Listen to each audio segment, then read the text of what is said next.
EFF. So we don't want to see any ENCA anywhere in our events. So if that is going to be their attitude, let them bring it on.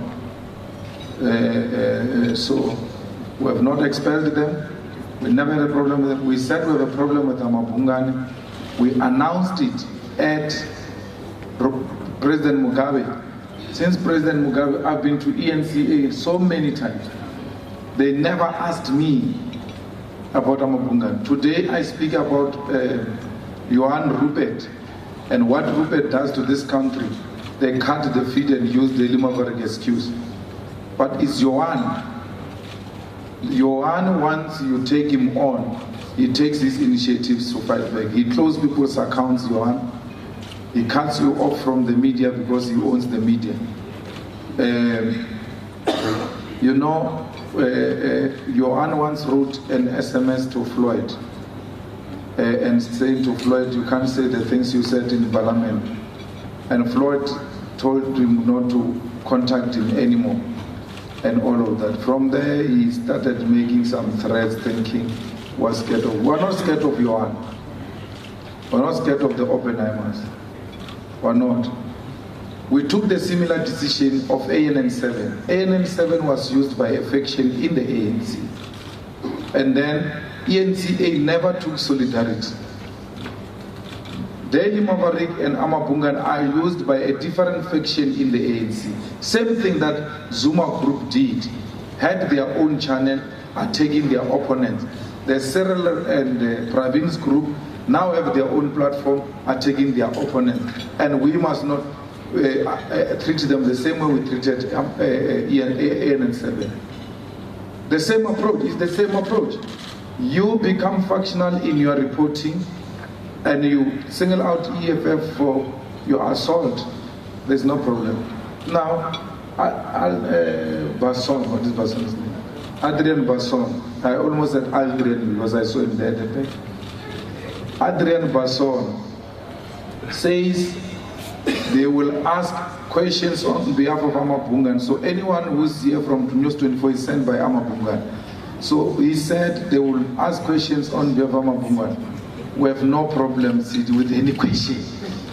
You can even ask us direction to God, we'll give you. We have no problem at all. We have no problem with any question. You can ask us any question you want to ask us. We have no problem with the media holding us accountable at all. So you must never, he thinks he's doing a big thing to pursue Amabungan agenda in our press conference. Mabungan was never banned in a press conference. It was banned from all activities of the EFF. We're not hiding anything in this conference. You are here, you ask any questions. Leaders came here before me, they answered questions. They asked, I come here after political report, I'm here. And after organizational report, the SG will have to come and then you take him through until we finish. I think our relationship since we arrived here, it has been very nice. And one journalist was saying even the security is very friendly to us. That's EFF for you. It gives you couches. And in the conference you've got a well-designed area for the journalists. You have never seen it anywhere. Those who claim to be governing, they make you sit on the floor because they don't respect you, and then when they go to the corners they say we support media freedom. We are the people who treat the people who are critical of us very nicely. We don't have a problem at all. Thank you. Thank you very much.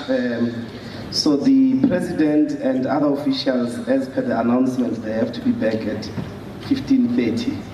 So let's take one round of hands, keep it crisp, and then I will also persuade them to keep it crisp.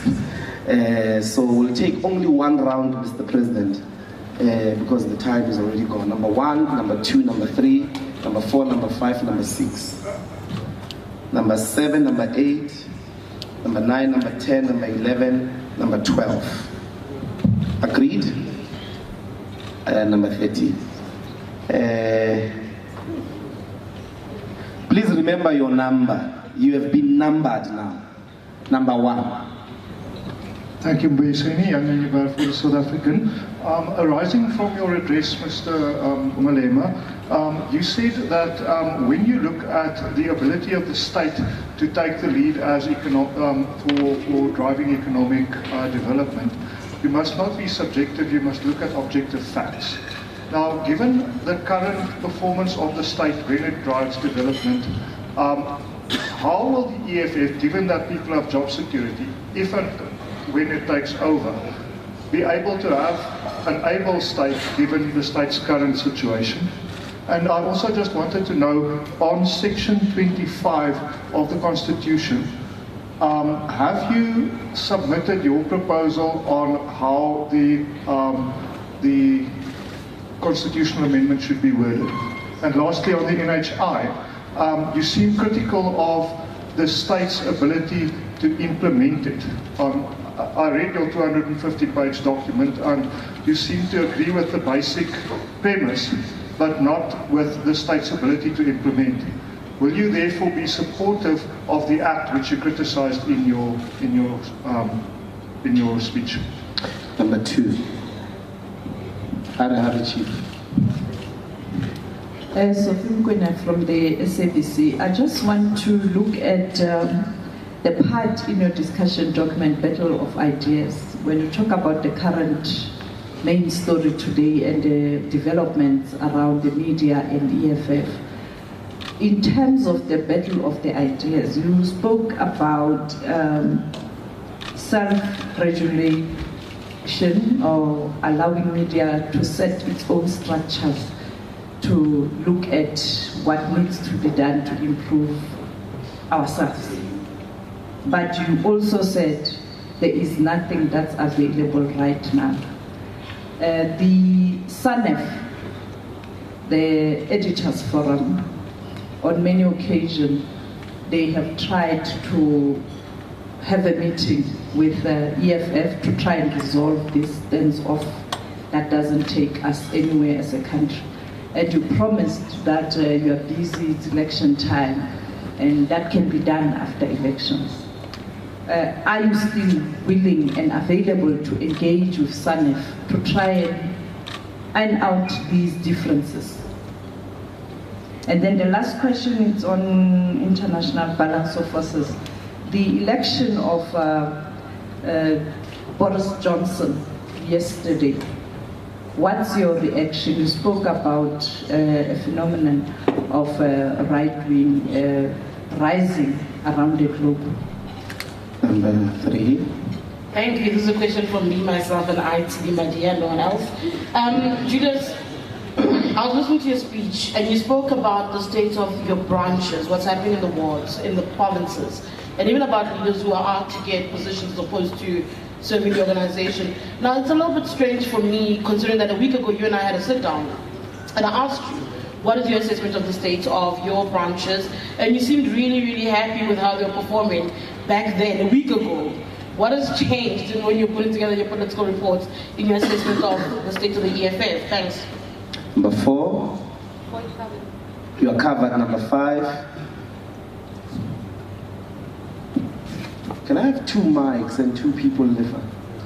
Hajra Marjorie from Power 987. I'll get to media in a moment, but first, Mr. Malema, did I hear you correctly in your speech when you said President Cyril Ramaphosa was captured and intended to sell off state-owned enterprises? The second question is for the Deputy President, Floyd Shivambu. In your speech in Parliament in June this year, you spoke about the crisis affecting Eskom and how a crisis would be created in order for Eskom to be sold off. Do you read what's happened in the last few days as exactly that? And then what is the EFF's plan beyond privatization of Eskom? And finally, on the issue of media freedom, it's an issue that I think some of us raised with you when you banned ANN 7. You contesting the principle of media freedom. And I understand that democracy is a contested space. But surely a broader discussion is required if you are banning some media and some journalists from your events, because tomorrow the DA will ban others and the next day the ANC will ban others. So your decision then has long-term implications for us and our work as journalists. So I want to know if you've properly considered that. Yes, next. Hi, Sebile Cele from City Press newspaper. A few questions. Should there be any of the current top 6 that does not return, is there any consideration given to keeping them on in terms of additionals? And what might that process be just in terms of retaining the institutional memory? Then my second question is similar to Tidi's. Who is responsible, who should be held accountable for the current state of the structures of the party? And when did you become aware that there was such a serious decay of those structures? And then finally, with regards to the Women's Command, it sounds like you've already made a decision that it must be something that must happen. Are you still open to delegates saying, for whatever reason, that they do not think that there is a need for the Women's Command? Thank you very much. Next. Thank you, Sebenzile Nkambule from a new digital explainer, your news, your Azania News. My other questions have been covered, but if I heard you correctly, Mr. Malema, when you were celebrating some African leaders, you mentioned the likes of Kaunda, Sankara, Gaddafi, and so on. The only female leader I heard you mention is Mama Winnie. And I wonder if this kind of thing is why your party struggles to attract women. Please share your thoughts on that particular regard. That is she the only female leader that this party seeks to celebrate, or will that change over time? Secondly, at your current rate of growth, it may take you another 3 or 4, or maybe even more elections to get the majority that you require to lead this country. Do you feel the pressure of that? And if so, what are some of the strategies you have in place to address that? And then finally, you made special mention of your deputy, Mr. Shivambo, as well as your SG, Mr. Gardi, at the end of your address there. Why just the 2 of them and not the rest of your top 6? What should we make of that? Is that you perhaps in part also bidding them farewell? Yes, next. Mzondile from the SABC. Having banned the publications that you have banned, given the history of also banning AN7 at some point, and when you were still at the Youth League, having the fight with the BBC journalist, currently you are still an opposition party and obviously gunning to wrestle state power at some point.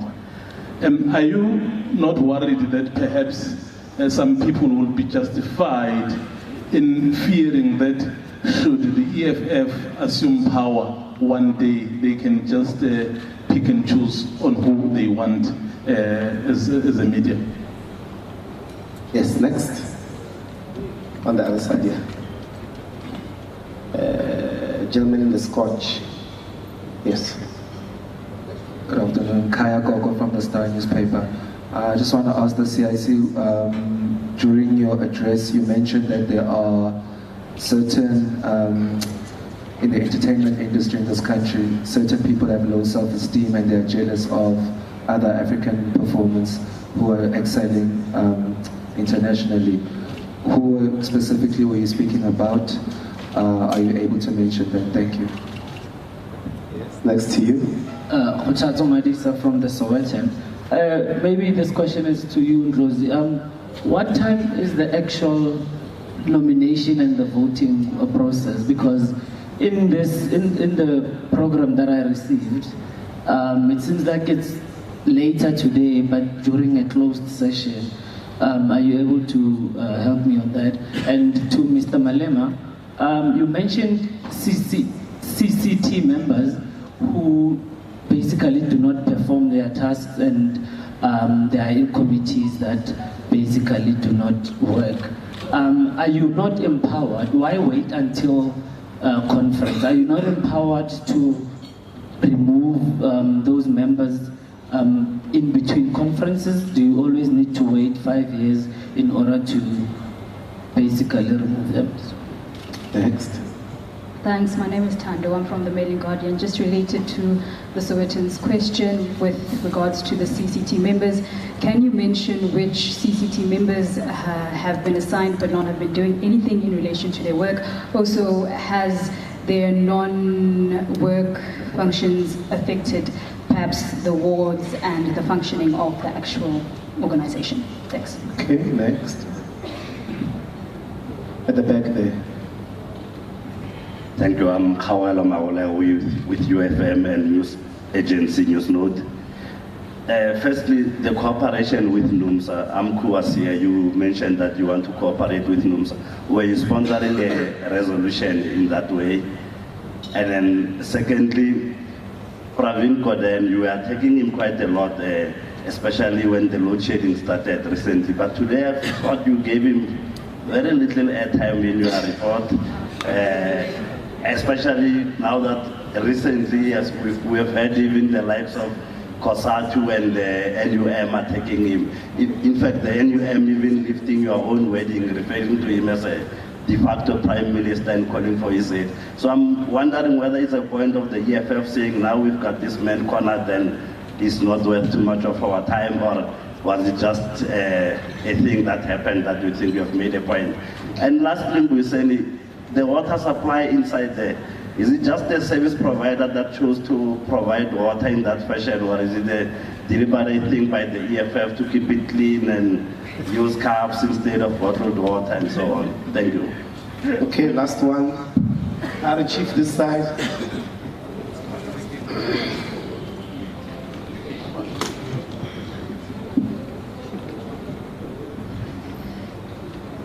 Thank you, Leadership. Neil Gobea from Power FM.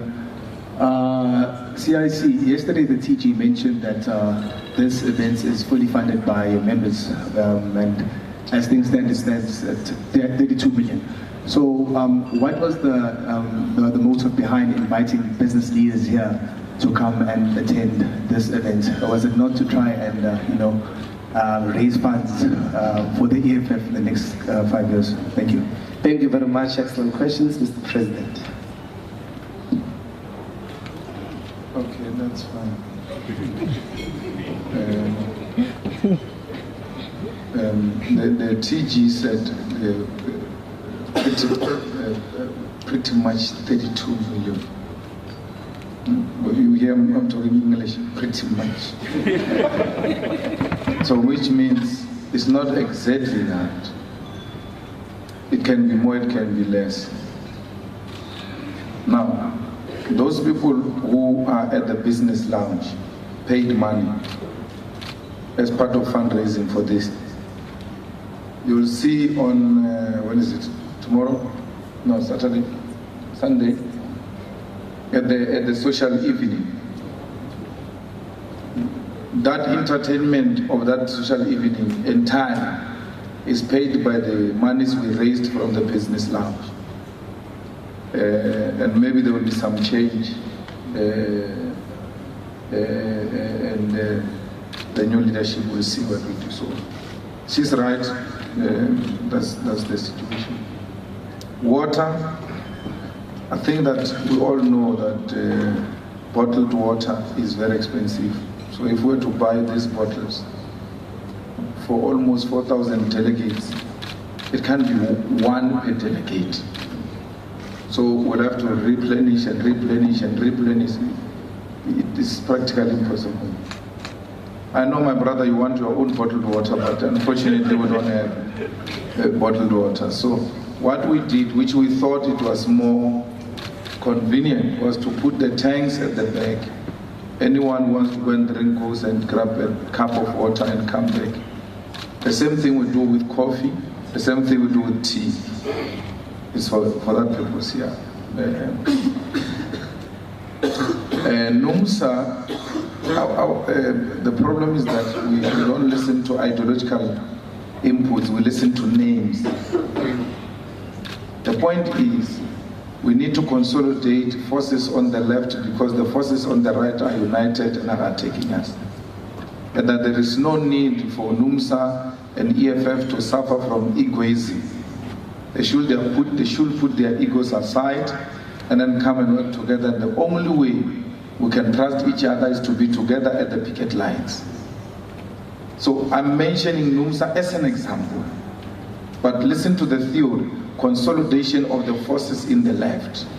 And then give an example for lazy minds to understand what I'm talking about. Because sometimes we pitch very high and we leave a lot of people behind. That's why they ask about what. So that's what we're dealing with. Praveen, I never mentioned Praveen. I never mentioned Zuma. I never mentioned ANC. I never mentioned any other party except the one Rupert and Oppenheimer, because they bought a country for themselves. Those are the enemies of our people. So when you write a political report, it's politics. As it's hell. As it's hell. Political report must deal with politics. Political report is not a press statement. No, it's not a press statement. They will distribute that report, you will see that it's not a press statement.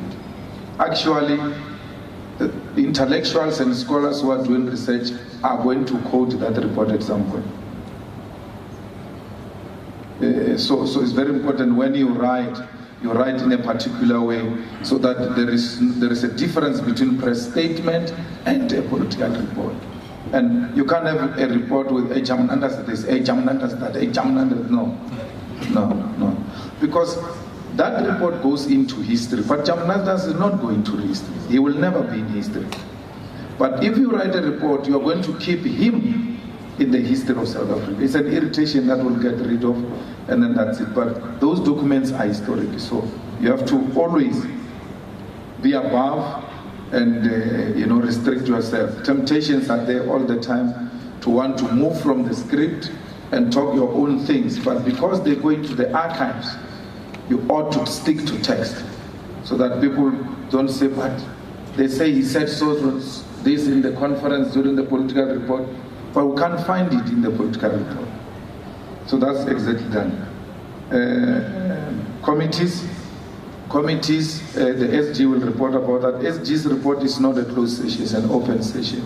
So you will see their committees, their names there, and then you will give account that communication was in Buiseni, this is what they did or they did not do anything, like that. So it's not my job when I deal with politics to mention names, because that's a degeneration as well. So we're dealing with politics, so I don't deal with names. And therefore, correctly so, we have no power to remove anyone. According to our constitution, you can remove a person who absconded from meetings for 3 times without apology. But the lazy people and all that, we get them when we come here through the report. Unfortunately, that's why in my report I say, please do not deploy lazy people into the CCT or turn CCT into a dumping center, because we're going to be stuck with wheelbarrows for a very long time. 5 years is too long. So we can't do anything. They're elected. When they don't work, you can't do nothing. They're elected. And then she asked a question, why can't you remove them? Because she's waiting for you to remove them, and said dictators removed those who disagree with him. So I can't do that. There's no media that was banned. There's no publication that was banned. We just refuse to associate. Banning means that we must go to Mabunga's office and shut them down and arrest the people who are... No, we just disassociate. But let me tell you, to show that you are biased and partisan, the ANC said, don't buy City Press, don't buy. Don't buy City Press, don't buy. You never asked them that question. Because that time you were causing with Zuma. You never asked them that question. Why? Why? He was a presidential, what do you call it? Presidential Atamali Zuma. I wonder if he asked Zuma that question in one of, or your party is banning media, therefore, what I say, they are in power now. They are don't buy City Press, don't buy, didn't lead to any banning of media. You are not even worried sitting there that following the don't buy City Press, don't buy, we are worried. No, you're not worried. Because it's said by your favorites, presidential convoy, envoy.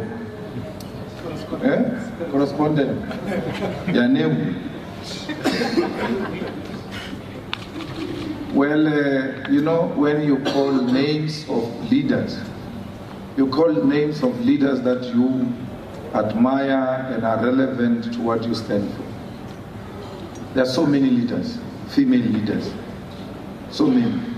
They belong to their own political parties, they've got their own thing. So I quoted a woman who had a relationship with me, and not only me, with the EFF.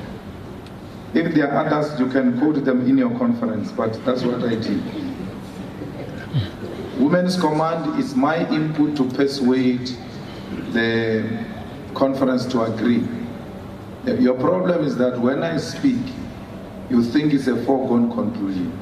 I'm not saying anything new, CD. It's in the Constitution. In my input, I said, the Women's Command is engraved in the Constitution of the EFF. If anything, this conference must say to us, no, and stop it. If you felt like that, why didn't you establish it all along? Because you were given mandate in 2014. So I'm not suggesting anything new is there.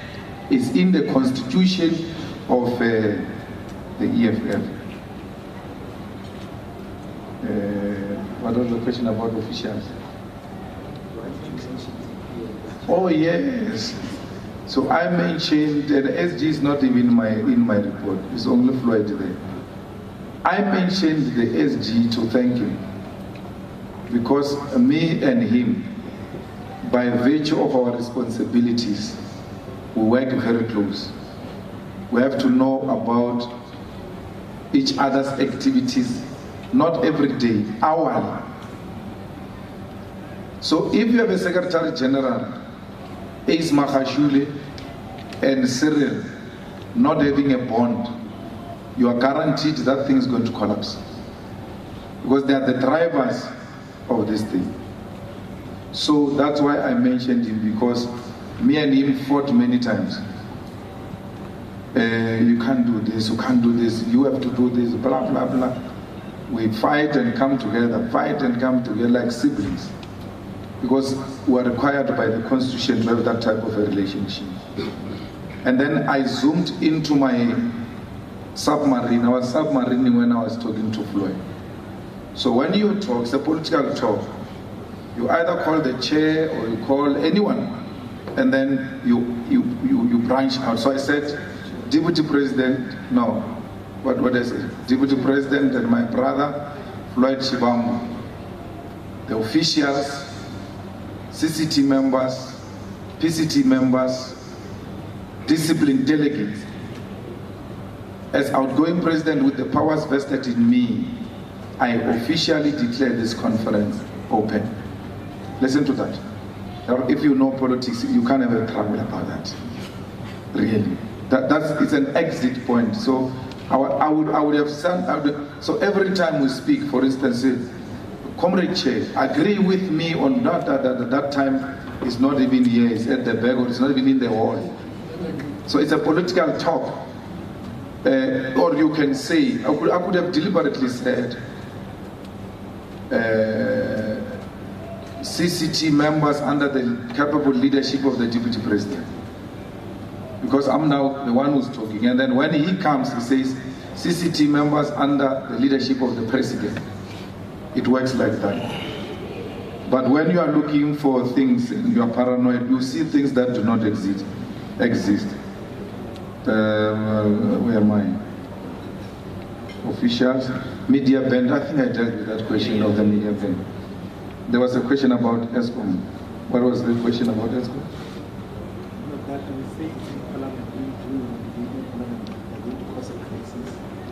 Okay, but it's not only with ESCOM.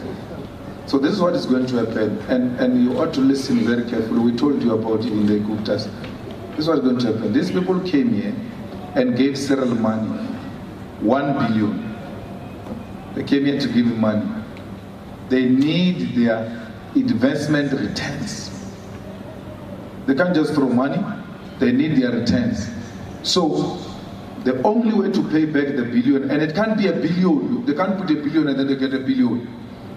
It has to be 3 billion or 4 billion and on. They can only do that through selling of state institutions, state companies. The first one they want is ESCOM. The second one they want is SAA. SAA press conference was held at those offices of Rothschild. They are going. These things are going. There was unbundling. Look at SAA and look at PRASA. In SAA, they put SAA under business rescue. In PRASA, Mbadula puts a war room to try and internally resolve what could be a potential problems in PRASA. But the target is SAA, is ESCOM, is DINED. They want to buy those things. And the Ruperts will buy them, the Oppenheimers will buy them, and foreign companies will buy them. Remember when Cyril got elected, de Klerk said, if Cyril sticks to his ways, everything will be fine. And his ways were, if I get elected, these dysfunctional things, we'll sell them to you. So this is how capital work. They go and make a state institution to be dysfunctional, so that all of you cry, and then they say, that guy who owned Virgin. They say, Richard Branson came to our rescue. He's buying that thing we're all complaining about that is collapsing, SAA. Because all of us, when SAA collapsed, we're all going to be angry, we're going to be worried. When they say the man is coming to rescue it, he's buying it, he will save jobs, you go like, oh yeah. That's how it starts. You create a crisis. You switch off electricity, not with sabotage. You just go and press a switch off with Zwa and come here and say there was a sabotage. Because when there is no electricity, everybody gets angry. And when we are told there are new buyers of ESCOM, is going to run very smooth, everybody, yeah. But it's a man-made crisis. And that's why we were shocked to get Communist Party and COSATU begging a billionaire to be a president. What drives businessmen is profit, nothing else but profit. The money into CR17 went in there, and then it went into his trust from CR17, a campaigning man. He says, no, they were paying me my money back. Which money? From which account? Where did you send it to? Let those things that are sealed in courts come out, you will see. These people want their money and they are not playing. So our president is captured, yes. We have a captured president who's captured by white monopoly capital. Investor guys, what's his name? Stephen Koshev, Stellenbosch, the Oppenheimers, and that one in Bidvest. Bidvest has actually captured him long time ago. Brian Joffes captured him long time ago. I was saving in Brian Joffes thing. The mistake they did was to elect a billionaire for a president. Our branches are launched in more than 90%. We exist in almost all corners of South Africa. So we're in a conference here. We say, even when we exist in 90%, it is not to the expectations of the leadership. And to use words like decay is a desperation of a headline. We are at a formative stage. We cannot have branches that are more stronger than the parties that existed long before us. It's practically impossible. And I said to you in the press conference, that interview I had with you, 90% of our members are actually new in politics. They are joining politics for the first time with the EFF. So at a formative stage, those are the things you are going to expect. Because these people don't know. But also there is no history or tradition to learn from, to make reference and say, those who came before us, they kept the branches stronger because they were doing 1, 2, 3, 4. They are actually the first generation of branch leaders of the EFF. So I'm coming to say to them, you actually can do more. That's what I said about the student command, and the next thing was that he doesn't want the student command. Then someone came to interview me and I said, this is what I mean, and they say, you are toning down. You want them to elect you. I said, student command delegation are two people. So why would I tone down because I want to be voted for by 2 people? The point I was raising in the press conference is a point I raised with the student command. I said to them, I've led a student organization, made it very strong. I led a youth organization to a point where that youth organization became a political party within a political party. I know what youth are capable of, and I'm not getting that from you, the student command. You'll have to convince us when you leave your conference, so that when we arrive at the National People's Assembly, you ought to have answers why we shouldn't disband you. That's me agitating them to be serious, to focus and say, we must form now an organization which has got a life of its own. That's what I meant by that. So I'm doing the same now with branches. You're not doing enough. You're not doing enough. Even when we do by-elections in the wards, you're not winning the wards because you're not known, meaning you are not leading community struggles where you are branches. Boris Johnson, that's just right wing. That is a Trump of England. They are best friends. We don't expect anything from that development. Actually, Trump was the one to tell us long before when he was insulting Theresa May. He said to Theresa, I'm happy Britain is going to have a new prime minister. He knew even before that lady was removed from. So the same WhatsApp group. So there's nothing much to be expected from them. SANEF will meet them if they still want to meet us. We said we'll meet them after elections. We met SANEF, by the way, during ANN 7. They came to us, we had a meeting with them. We told them our difficulties. They agreed in corners, so hey, we can see this thing is not going to work. So we'll meet them again. If they want to meet, we don't have any business with meeting SANEF. If SANEF thinks it has got business to meet us, we are public representatives, we're a party in parliament. We meet everyone who wants to meet us. So SANEF must come. The media regulation, I make the point in my report that we support it, but we must tighten the regulating bodies, ICASA and Ombudsman. So we yes, the Broadcast Complaining Commission, we need to meet, we need to give them teeth. They must bite. ICASA, is it ICASA that tells us about data must fall? Data is expensive. Competitions Commission.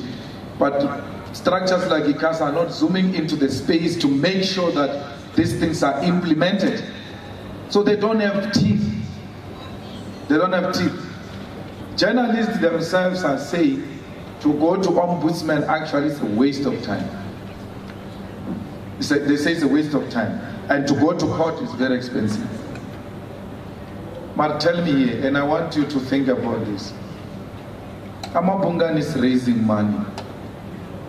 And they say, give us money for the following reasons. Then the first reason they say, Malema hates us. Daily Maverick. They are different, those things. It's the same thing, man. Daily Maverick says, Malema hates us. Give us money. So you want me to come and sit with such people, to give such people interviews who are raising money in the name, in my family name, that I hate them. They raise money the same way Afri Forum raises money, give us money, we'll take Malema to court.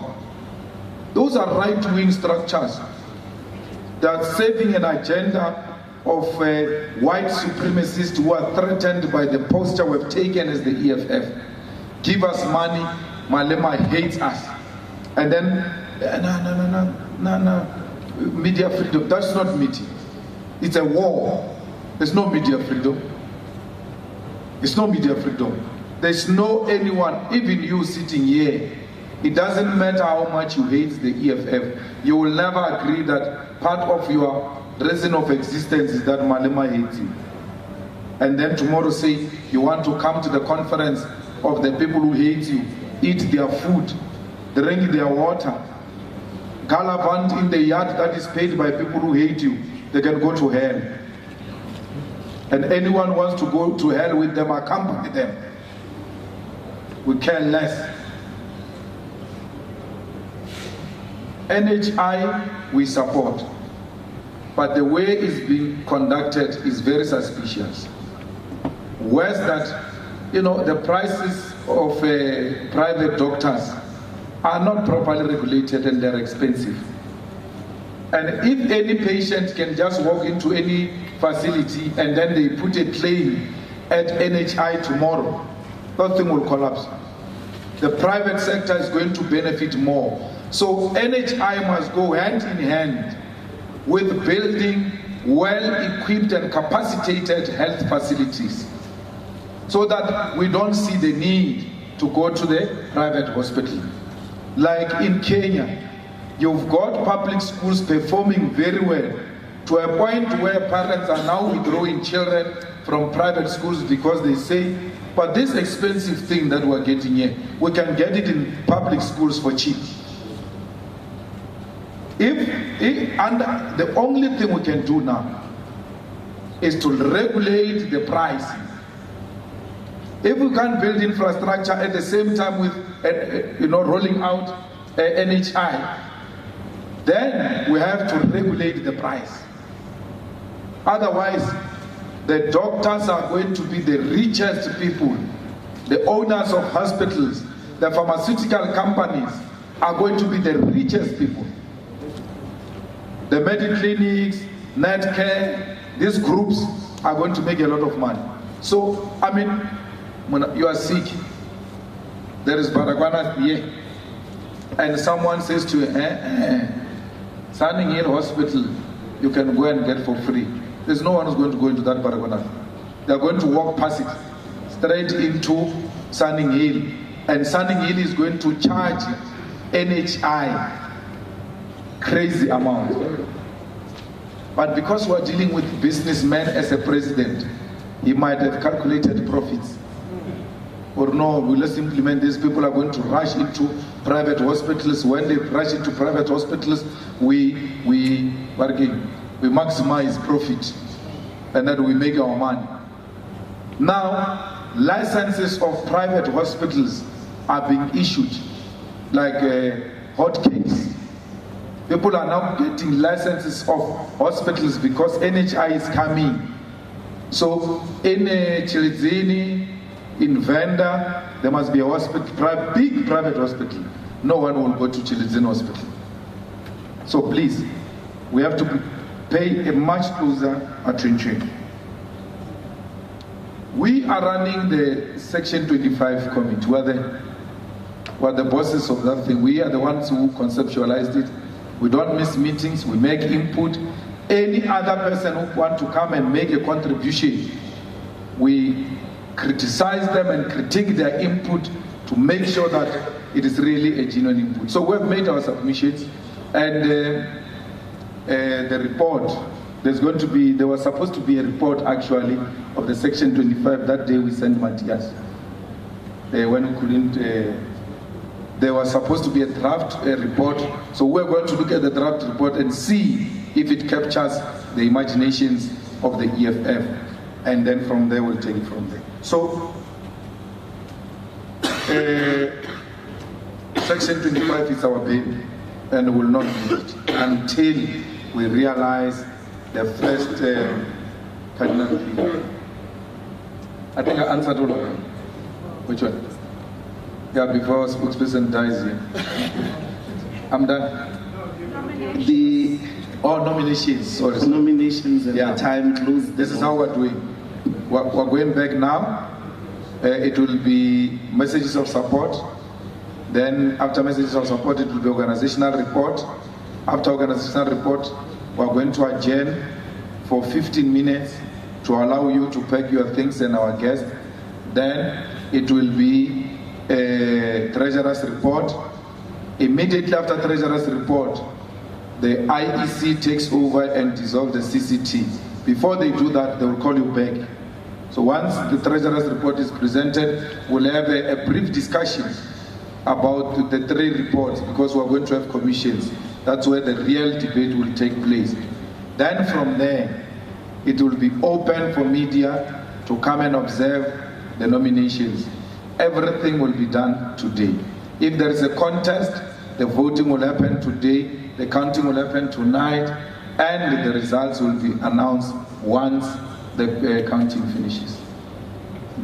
The capacity of the state to lead development. Which, this ones, or general state? As a theoretical question. As a theoretical question. Okay. Actually, a practical question, because if you were to take over, you would sit in the same state you have now. Yeah. So where does your belief in the capacity of the state come from? Oh. So I said in my report, we must do the Chinese model, where we capacitate the state-owned companies and we channel massive projects to those companies to be headed by them, so that there will be infrastructural development and industrialization, and through that create jobs and grow the economy.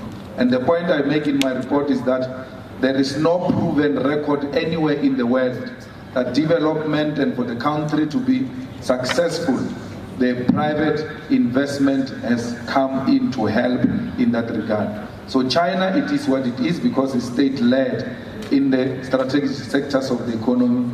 Cuba is like that because it is state-led when it comes to the economic development. So the politics influence the economic direction of the country, and the economy is controlled by the state. In a country where the economy is controlled by the few, it is the few who will decide the direction of the economy for their own benefit. So we are saying to avoid private capital influencing our own direction, both politically and economically, we ought to own strategic sectors of the economy. So when we take over the SAA, for instance, we will appoint a well-capacitated South Africans, black and white, give them the right to run SAA with very minimal interference by the shareholder. Because the problem we suffered in SAA is the shareholder.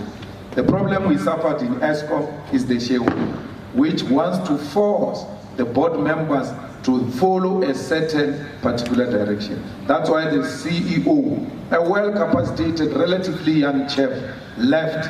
He had a plan, he had a mission, he knew where he wants to take the SAA to.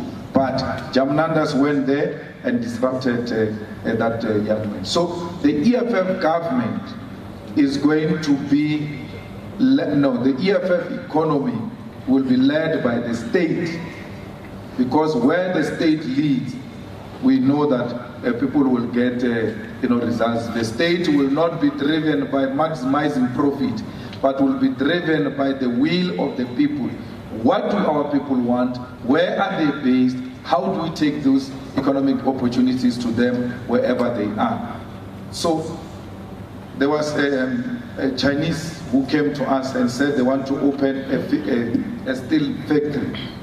And then they said that steel factory must be an hour, if it must not be more than an hour from the airport.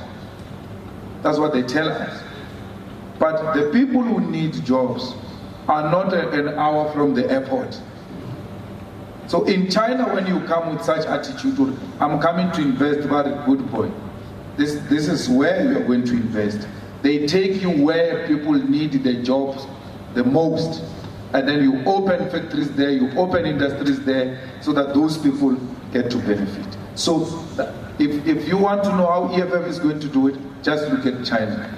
We have to kill for protection of our economy and our country.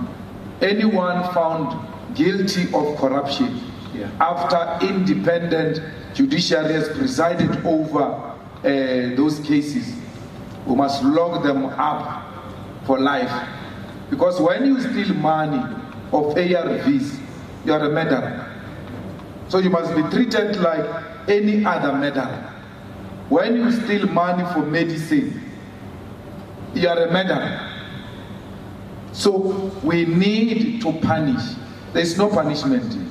We have a country with the highest form of corruption, but there is no single minister, not even deputy, who has ever been successfully sent to jail.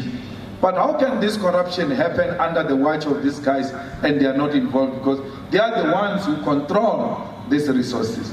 So that's why we say we need a judiciary that is not biased, a judiciary that bites and treats people equally, not because they like this one or dislike that one.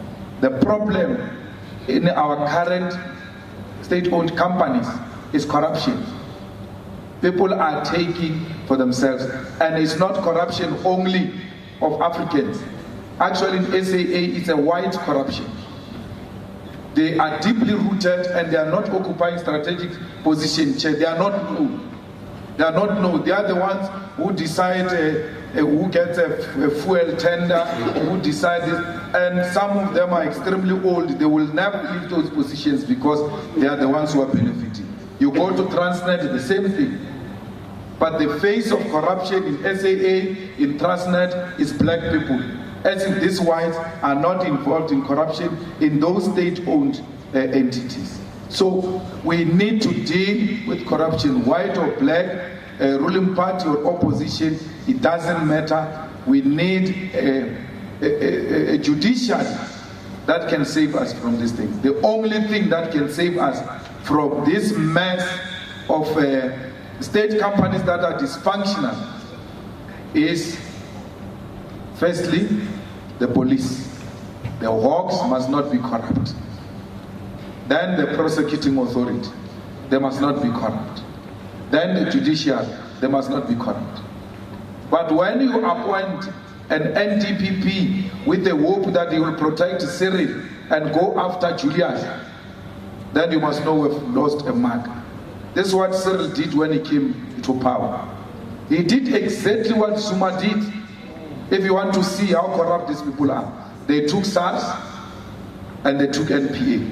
That's where you start. Then once you got the two, you are made. Because Cyril's non-disclosure of those donations must attract 50% penalty and 200% interest. You can count for yourself. He took 1 billion. He never paid taxes on it from the well-wishers. The biting SARS should give Cyril an assessment and say to him, since you have not disclosed these sources of funds, 50% penalty, 200% interest. He knew that when he became a president, and he said, yay, we need to take SARS, we need to take NDPP. And they were helped by Nugent, Judge Nugent. Am I pronouncing it properly? It's him.